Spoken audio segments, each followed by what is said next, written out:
obfuscated through, quote unquote national security or classification.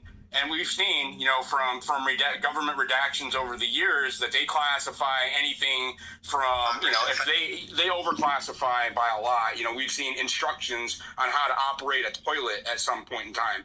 So, this is a problem. Go ahead. Well, ultimately, they can classify it as high as they want, but ultimately that belongs to Congress. Like, Congress paid for those documents, and we can get them. And it becomes a matter of whether Mike Johnson and the committee chairman will let other members see them. And so it kind of grinds down into that. Do you think that MTG is going to be able to get a look? I don't know. I talked to her. I've been, I'll see if they can. There are other people they're going to call, and it might be the case that even if she couldn't be there, there might be other members who would be able to be there present. They schedule these depositions, by the way, at the most inconvenient time because they don't want rank and file members in there. Because if you're in that meeting, you can ask questions yourself. Let me ask you real quick, what did you think about the exchange that went there? Comer put out a statement on what was said to a greater or lesser degree, and he pretty much, he said that Trump wasn't implicated, and then the Democrats were. It was really partisan on both sides, to be honest with you. I saw.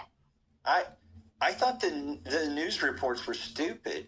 I mean, that was the headline: Trump is not implicated. Trump is not implicated.